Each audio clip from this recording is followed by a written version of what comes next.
So with all the quests that we've done so far, right, we're gonna get a new Teshin quest for new players. Oh, hello, how's it going? Gonna help new players with modding, but I'm kind of worried on how they're gonna do that, because at the same time it could be a really good thing, but also could be not really implemented as well. You know what I'm saying? Because I would say a lot of new players, or just like any random players, like your average player, let's just say that your average player plus new player coming into the game, right? They're gonna look at all these, you know, late game builds with all the big damage, the Archon Shards, the Arcanes, you know, the Prime mods, the Prime Warframes, the synergies between weapons, and they're like, oh my god, I can't do this. You have a new player friendly build. I'll say that is the worst way to look at it, new players. Why? Listen to me. Look at me. Look at me. Right? What's easier, going up a flight of stairs or going down a flight of stairs? Which one takes more energy? Right? Going up, right? Because you gotta go, especially if you're fat, right? But let's be honest, easier to go down a flight of stairs. Why do I bring up that analogy? Is because when you look at a build, it's easier to break down the build, you know, in its final state, see what you can replace with what you have. Gravity helps going, exactly. That's why falling is way easier. You just go, flying is like a lot harder. It's easier to go down than it is to go up. So when you look at a build, you have to understand why that build is the way it is. What items and pieces of gear were used to make that build complete? And what are the things that I can use to replace and compromise for the time being until I can get those mods, those shards, those arcane, etc., etc. Let's use this Saren for example. This is a weapon platform Saren. This is another thing that other players have to learn. Modding weapons in Warframe is too brain dead easy. It is the most basic thing that you could ever do. All right? I want damage, you put the damage mod. You want crit, you put the crit mod. It's that simple. However, if you're pairing it with a Warframe that can give you some extra bonuses while replacing certain things, your build can change to suit that playstyle and Warframe synergy. For example, right, have a look here. I got Roar, right? One of the two most useful helmet abilities in the game, Nourish and Roar. Roar is a universal damage multiplier and also functions as a faction mod. That means I can replace any faction mod that I would need to put on my weapon. There's a limited amount of faction mods in the game. Not every faction has a faction mod. Roar just does it all. There you go. So if you look at the build right now with Saren, Operator, your chosen let's go to Saren here. Suits you. Right, you can't see the arcane, but the arcane is Primary Blight. On Toxic status effect, you gain crit damage and multi-shot. Toxic Lash is a guaranteed toxin proc. And Toxic Lash scales of your weapon, elemental damage, all of those things. And what else does it scale from? Faction damage. So it's able to do double to triple the damage. All because of that small synergy there.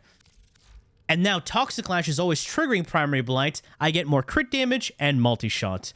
Right? That's for the arcane. I have the base damage mod right here. All of these modifiers on your weapon are at their base 100% value.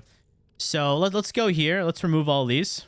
These are at their base 100% value. And when you put a mod onto your weapon, you're just multiplying that 100% value. Simple as that. This is your total base damage, right? Very small, all right? Just like your cock. And then you put Serration. Boom! Fat cock damage right now. But if you're not using Saren, you're using another Warframe, because there's so many different ways to give you base damage. You have mods, right? You also have arcanes, like Primary Merciless, Dexterity. If you're using a melee build, this also gives you combo duration, and people don't know that. Merciless. Deadhead, if you're getting headshots. This is an AoE weapon. It's not really good with headshots, all right?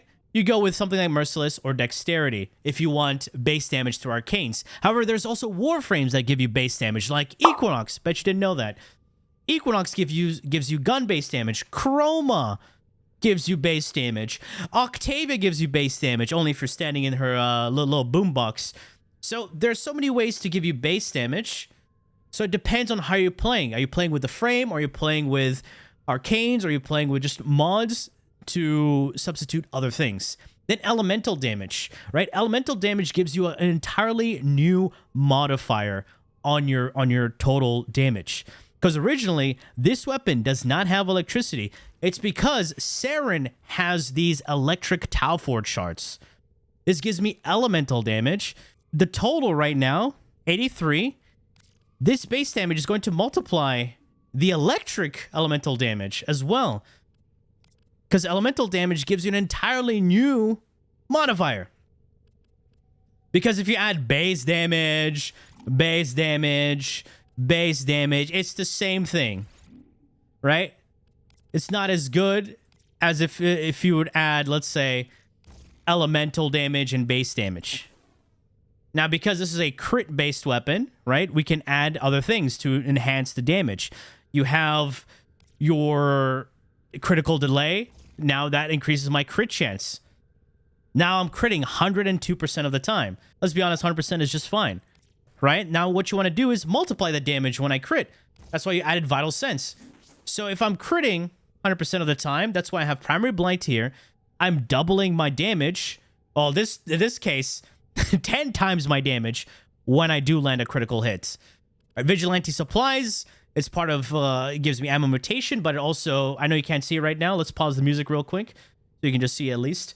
You can get a chance to get a higher critical tier. And you get that higher critical tier, boom, you multiply your damage when you crit. All of these things add up.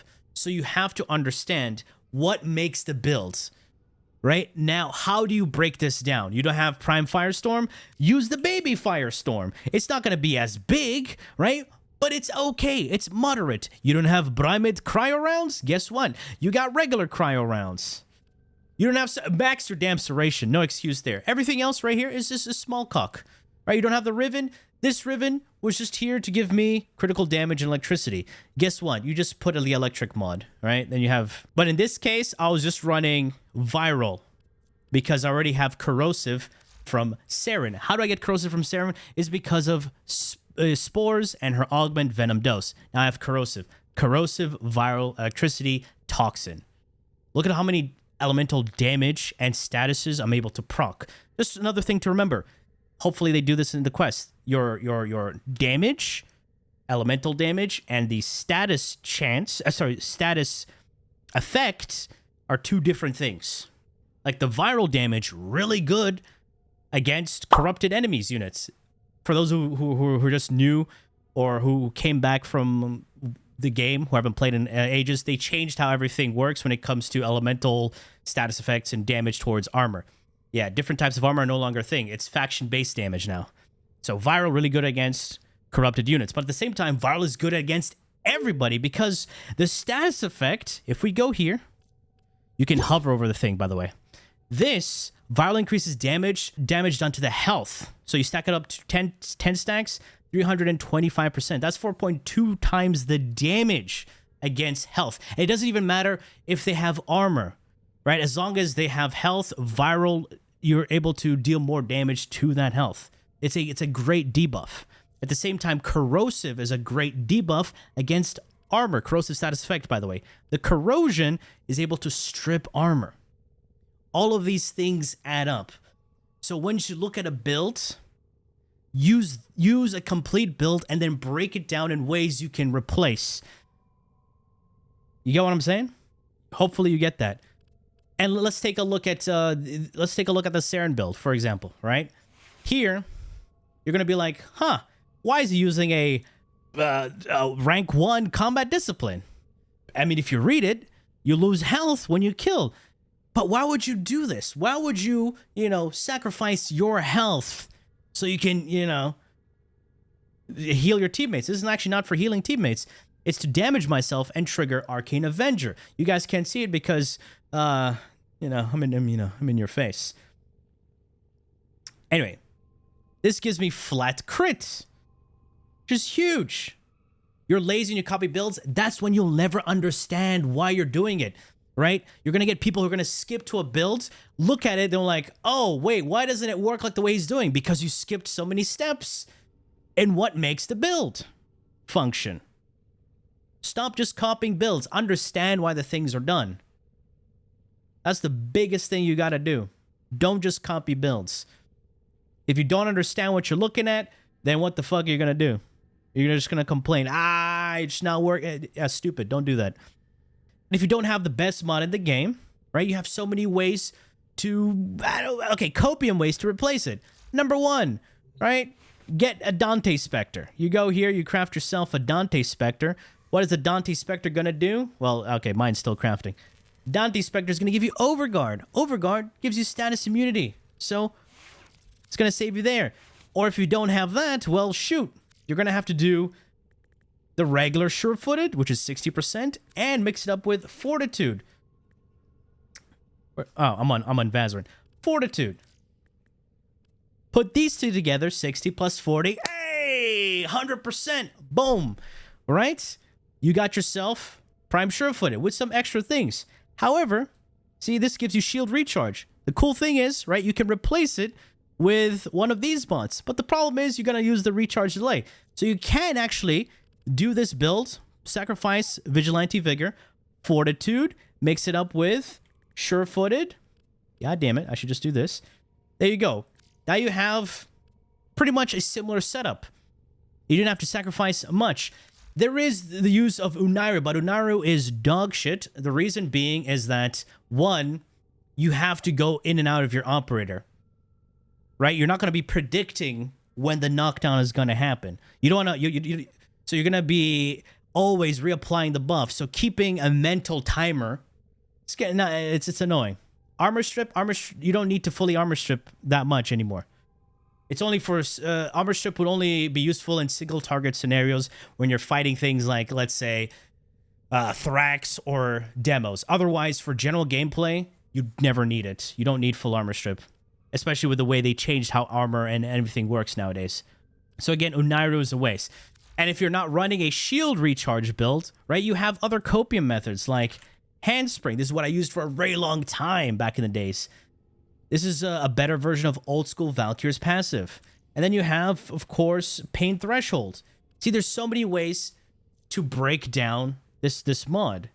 And then what else makes this mod?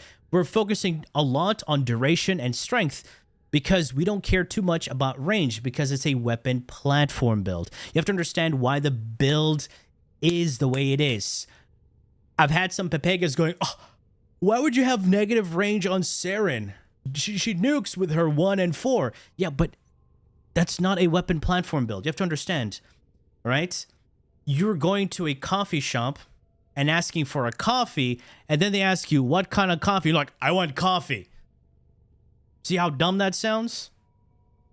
Right? Then you're like, oh, you're stupid, man. Coffee should just have coffee. You're right.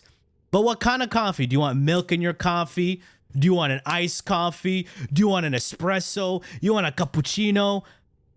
What kind of coffee you want? You get what I'm saying? So again, this is a weapon platform set. It's Saren, but it's not Saren, the one you're thinking of. Two different things. So you gotta build for it. But damage attenuation, you just gotta suck dick at that point. Damage attenuation is the dumbest mechanic in the entire game. Unfortunate. And because we have Roar on our fourth ability, we can increase the damage that we get from Roar by bumping the strength on our fourth ability thanks to Precision Intensify. This is the best if you're doing these types of builds, right? Precision Intensify, Blind Rage, and the best part is this is heavy in duration and heavy in strength. That means we don't have to worry too much in efficiency because we buff once and we have so much shield recharge and all that from this combo, we don't have to worry too much when it comes to spamming abilities. All of these things will come together to make the build function. As long as you understand what the build is, now you can slowly break it down. As I showed you how to break down the weapon build, how to break down Prime Sure-Footed to work for this build, you use that knowledge on everything else. All right, let's go to something here. Let's go to a build. Let me see if you guys can break it down. Very simple. Here, perfect. Let's go to a gyre right now. I'm going to show you the shards. We got these. All the purple ones are ability damage with electric status, right? And here, to have strength right now. Our helmet is pillage, cathode current augment. All right, so her strength is totaled out at 337%. The duration, not that high. It's at 73%. Efficiency, not that high. If we look at the builds, we got energize, we have steadfast, corrosive projection, and a bunch of strength. Some are energy return, a bunch of energy return, and all of that. What makes this build the way it is? To function the way it is, right? Also, let's not forget we have this one to give us some electricity, and we can also have a worm or a Panzer Volpofile to spread viral a little bit of electricity. Can you guys break down what this build is and how it functions? Just from looking at this. Because she's an electric frame, those shards make sense. Okay. I mean, that's pretty easy. Looks like a nuke build focused on electricity. Okay, but okay, when I'm saying break it down, how would you break it down to replace certain things to make it functions? Why pillage is a thing? Why do we use corrosive projection when we have pillage, blah, blah, blah? Why is that a thing? Strength for full armor strip. Okay. Here's one thing that people don't understand, who didn't get it right away. So pillage will full strip at 400% strength, but we don't have full 100% strength.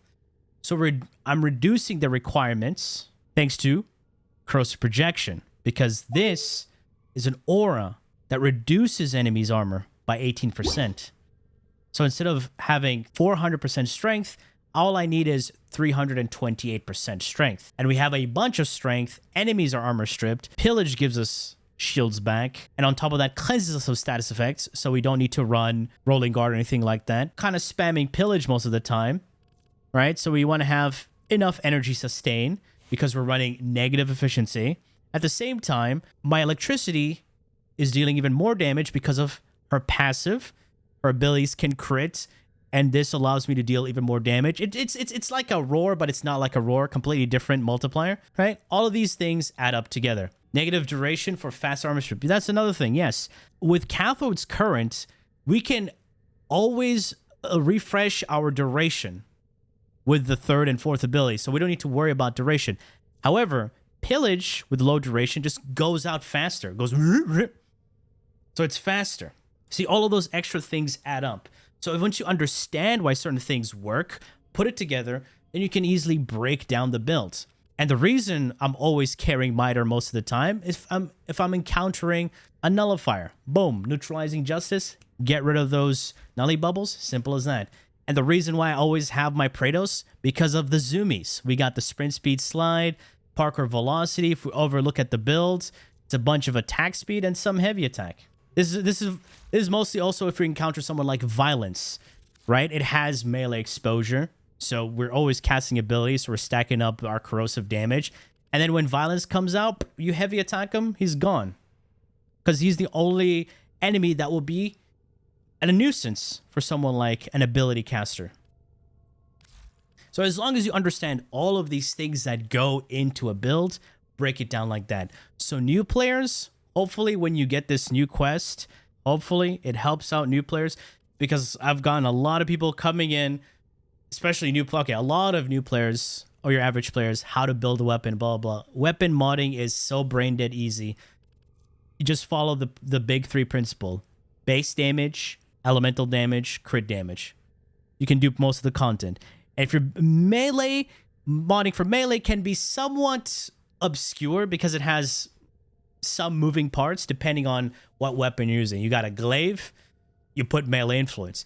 You got a like a regular sword, you put melee influence. If the weapon has fire, use Volt or Lavos, and you also run melee influence. I mean, it's that simple, guys. Just don't worry about it. You just put melee influence. It's that easy. Oh, good. Oh, God. Oh, that's a sad state with melee right now. Goddamn. For beginner or intermediate players, Understanding how builds work or how weapons and Warframe modes synergize takes time. I don't think a new quest will go in much. No, it doesn't have to go into detail. I want, hope it gives you basic understanding, the fundamentals. You know, the fundamentals. If you go into arcanes tutorial, yeah, you don't need to do that. But I'm just saying, the arcanes and the Warframes open up a whole new avenue to how your modding works, and hopefully the quest gives you basic knowledge, the fundamentals, so then you can go out there and think for yourself when you put things together. Hopefully I helped you understand there.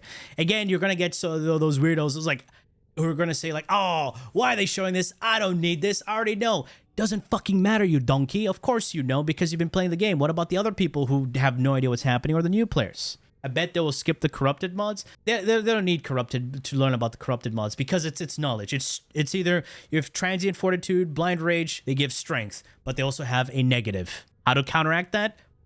Put a positive to outweigh the negative. I just wanted a way to be intuitive in a way that players can also start to think for themselves. This is the problem nowadays with a lot of games, is that they handhold too much. Hand-holding too much is bad. We always go back to this example in God of War. I couldn't play God of War because, holy shit, the little kid is so annoying. They give away puzzles way too easily, like the solutions for the puzzles way too easy. And I actually watched a video, some guy complaining about the same thing. It is like, why are games nowadays too hand-holdy? Yeah, you have some stupid people and some people who just can't think for themselves. I appreciate it more, right, if you solve the puzzle on your own, because it's more rewarding. They gave you the tools, now you put things together to do it. Granted, some puzzles can be hard depending on the game that you're playing, but play something like Baldur's Gate. It opens your mind to a lot of possibilities on how you can approach an encounter. Same thing with, like, if you're going into a raid. You know how many different metas or strats there are for certain raids, depending if you're playing, I don't know, an MMO raid or even Destiny 2. So many different approaches. But it always boils down to your Thunder Cage. Sorry, not Thunder Cage. Jesus, what did I... Thunderlord. Just standing there with a Thunderlord, or your sniper, or your just boom, boom, boom, boom, your grenade launcher. But you get what I'm saying. Solutions. You have so many freaking solutions. TFD, I know, yeah. I confuse the Thunderlord with the Thunder Cage. It's fine. They all have thunder. So many different ways to kill a boss. Yeah, don't forget the div bitch. Exactly. Hey, Warlock. Yeah? You got your well? Yeah? All right, sit down right there. Okay. And this? Yeah. You pointed at that guy? Okay. And if the bubble goes away, you're kicked from the raid. Ah! You always scare the new guy who's a div bitch. Always do that. It's the best way to do that. Reb said the quest was going to be very practical. It was about how to add mod capacity, how to upgrade a mod, and how to tell you but not to tell you what a build should be. Yeah, it shouldn't tell you what a build should be. Again, fundamentals, basics, the basics. You know how they did the, what do you call it? The intro quests, where they gave you something that told you, okay, you can crouch, you can do this to bullet jump, and people just pressed buttons and they figured shit out. All that kind of thing. If it's like that, and people are able to think for themselves, then that's going to be for the better. Just say damage is like that, and if you put this damage mod, your damage go up. But green number not always good all the time. Oh, okay. If a monkey or a raven can understand, a lot of Warframe players will understand. Number go up is not always a good thing. So let's go back here. For example, here everything is at base color. You put this, number no changey. Why number no changey? Put something like this. All right. What happened? Why my number no changey? Yeah, condition mods. Exactly. Perfect. Let's go to like a melee right now. Condition mods. And melees, it can be a bit confusing, right? You put something like Blood Rush, critical chance, your crit chance didn't move. You go something to like Weeping Wounds, your status chance didn't change. Surely it's a bad mod? Surely, And you go something to Condition Overload, right? All of these are conditional mods. They only take effect when the condition is met. This can be a bit confusing for new players, So yeah, I get it. I get it. I get it. I get it. But as long as you understand how melees work, they build combo. And when you build those combos, you get these bonuses. You can see the effects on the very annoying, shitty UI that needs to be updated. Why haven't you updated? It's been 10 years. Come on, DE, change the UI. It's. I bet so many. Actually, I don't need to bet because I actually have this. I have people coming in. It's like, dude, what are all those buffs? Then you ask them, do you understand what any of these buffs are? Nope. There's so many different icons, reds and blues, and all this shit thrown at you. Like a gajillion things all over the top side of the top right side of the screen. How are people supposed to keep track of that? It's outdated. Updated, D. Come on. Look at that. Look at all these shit. Look at all this shit, dude. Look at all these things. Oh. Why don't we have UI customization in the big 2025? It's gonna be the big 2026 soon, and it's only filled when you change like your weapons and stuff. But when you're on your Warframe loadouts, it's just an empty section here. Damage multiplier should have consistent. Yes, damage multiplier should have consistent labels. Why are you gonna make me go back to this thing all the time? All right, boys. You know what this mod does, right? Serration. 165% damage. Okay? This is base damage. Multiplying your base damage. Now you have Warframes. Let's start off with Mirage. Damage increase. Percentage. Okay? Let's go to Reno. I mean, I could have just stayed on Saren, but damage increase. Percentage. Let's go to Chroma. Damage increase. Percentage. Now, out of Chroma, Mirage, and Rhino, Chroma's is the biggest one. You're like, oh my god, Chroma does the most damage, gives you the most damage. But little do you know, or a lot of people don't know, that all of these are not the same. Right? Remember that Serration mod I showed you? That's Chroma's buff. The faction mods like Bane of Corrupted, Smite of Corpus, that's Rhino's Roar. And then Mirage is something completely different, right? It's a final weapon damage multiplier, completely different. But now, let's show you something funny. Let's go to the Night Lady. So over here, read what it says. It says damage multiplier. 1.61 times. That's the increase. At base is 1.225 times. Now, out of the 3 main buffs that I showed you to increase your weapon damage, which one do you think Metamorphosis falls under? Damage is damage, but not all damage is the same. Is like a little roar? Nope. Faction? Nope. This is a Serration buff for your guns only. How are we supposed to know that? When we saw Chroma had a percentage, Mirage had percentage, Roar had percentage. This one has a multiplier, but faction damage mods have a multiplier. Now that's going to trick people to thinking, oh my god, she gives a massive faction damage multiplier. What? That's not all. Let's go to Octavia. Here we have another damage multiplier. Right, but this damage multiplier increases based off all the noise you're making. Can you guess what buff this is? Is it Rhino Roar, Chroma base damage, or Mirage? It's a Serration as well. Yes, it's another Serration. It's literally Vex armor. Consistency. Yes. This is why we need better description. DE, please. It's the big 2025. Please give us better description on these abilities. Please. It's not confusing to us, people who've played the game a lot. It's confusing for your general player base. Come on, please. I'm begging you. Please. You don't have to listen to me. Someone else can relay this message. All right? Because we know they don't like me. I'm just saying, please. It's been so long. I don't even want to mention Volt's shield right now because that's one of the biggest offenders. This one right here. It's one of the most, don't even start with Volt Shield. Volt Shield description is this long. What it actually does. In game, one line. And what's even worse, this doesn't even work. This description is a lie. It's a lie. It's a lie. It's why? Why? It used to work back in the days, and then suddenly one update it works, and then it just doesn't work anymore. DE, please make it make sense.